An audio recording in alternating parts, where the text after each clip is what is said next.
The Tulsa Race Massacre, also known as the Tulsa Race Riot or the Black Wall Street Massacre, took place on May 31st and June 1st, 1921, when white residents, some who were deputized and given weapons by city officials, attacked black residents and destroyed homes and businesses of the Greenwood District in Tulsa, Oklahoma.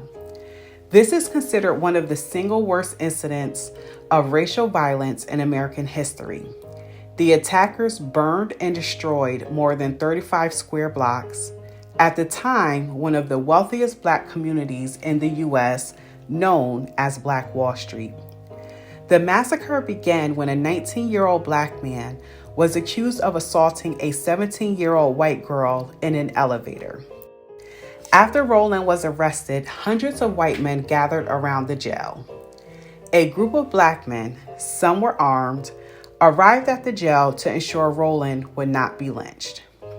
An elderly white man approached one of the black men and demanded he hand over his weapon, and when the black man refused, the white man tried to disarm him and was shot.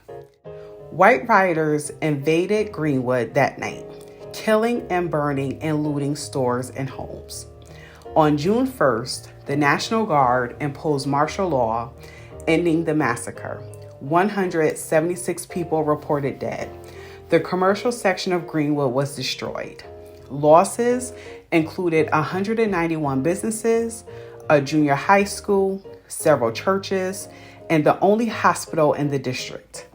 1,256 houses were burned and another 215 looted. Estimated property losses amounted to $1.5 million.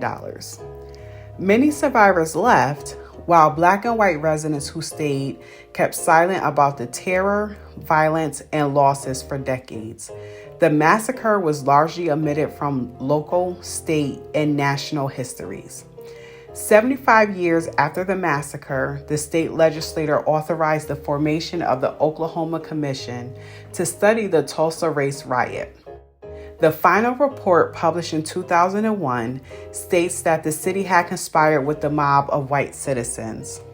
Legislation passed to establish scholarships for descendants of survivors and encourage the economic development of Greenwood. A park was dedicated in 2010 in memory of the victims of the massacre. Oklahoma schools have been required to teach about the massacre since 2002, but did not become official until 2020.